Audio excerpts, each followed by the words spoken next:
3 tips to get your chest growing today. All right, guys, since you all loved the bicep and tricep tip video, I thought let's go ahead and go through this whole body. And the next up, to me, is the most logical is everybody wants big arms, everybody wants a big chest, or at least guys do. So let's get into it. And number 1 on this list for me all day long is most people, when they come to the gym, they don't understand how their chest works. So they can't train it properly, right? So I'm gonna step back a little bit. I'm gonna show you how my pecs function, right? So the most common and basic way for the chest to work is the arm to come across the body, right? So I'm gonna turn this side so Chaz can see this. My pec rise and fall. Right there, it's hard as a rock, all the way up to my collarbone.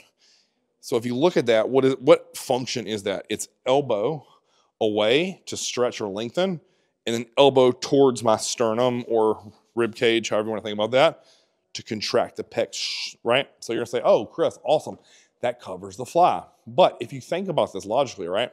As I press, I'm coming apart and then coming together. And you can literally watch this microphone rise and fall.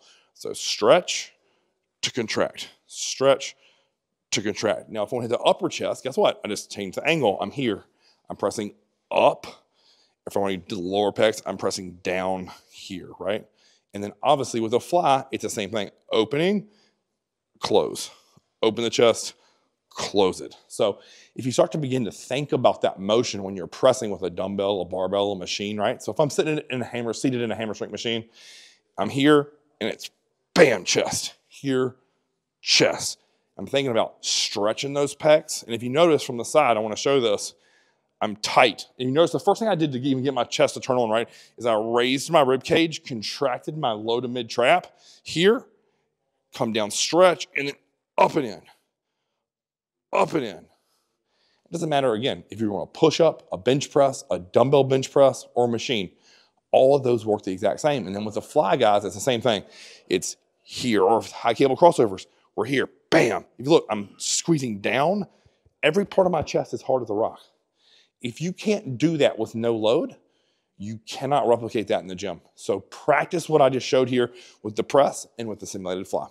Tip number 2, proper exercise sequencing or order. So I have 2 very, very different thought processes here. One is for people who are fully healthy and young. The next one is for people who have beat up shoulders or are above the age of 35.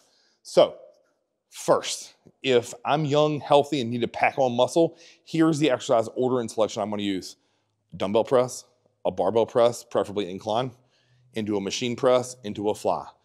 4 exercises for chest, that's all I'm gonna do. So again, I'm gonna remind you, dumbbell press into an incline barbell press, a machine press, and then a fly. So a fly can be a dumbbell fly, a pec deck, or a high cable crossover.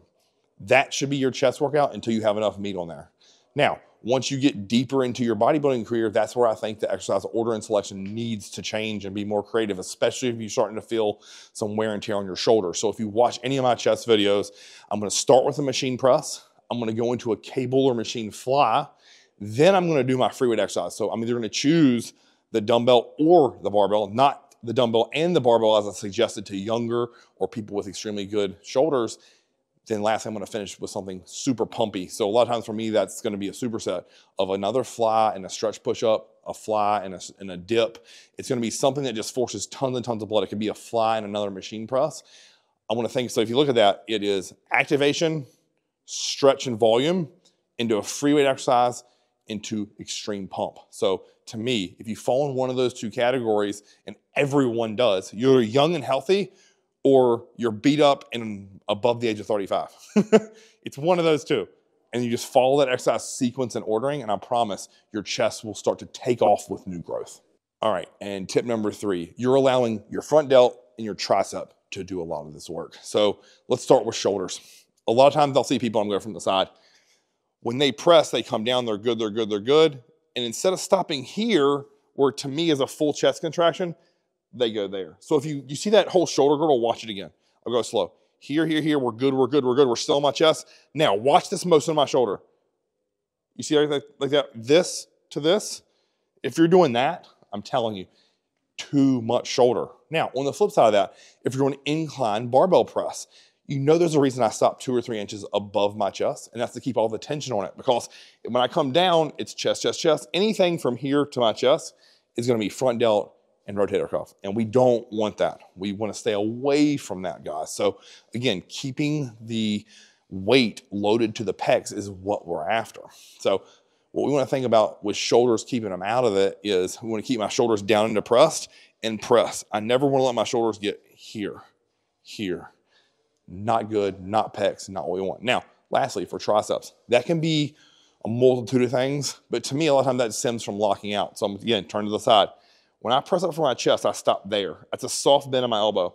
I never go there. You see my tricep get tight? Watch this. Chest, that's tricep. My load is literally going to that tricep. You can literally see it. That is stop it with those last 2 inches. It's not worth it. Or on the flip side of that, instead of pressing here, you're really tucking those elbows, and we're here. So we need to get out with the elbow, not tucked. So not tucked here or a little there, right? So find the angle of your elbow that feels the best for your shoulder, but keeps the weight on the chest, not the triceps. So there you have it, guys. 3 tips for a bigger, better chest. Start fixing these problems that we're making. Film your sets, look at them, assess your form, and then fix it based upon this video and the demonstrations I just did. If you like this video, like, share, and subscribe. Until next time, Chris TV.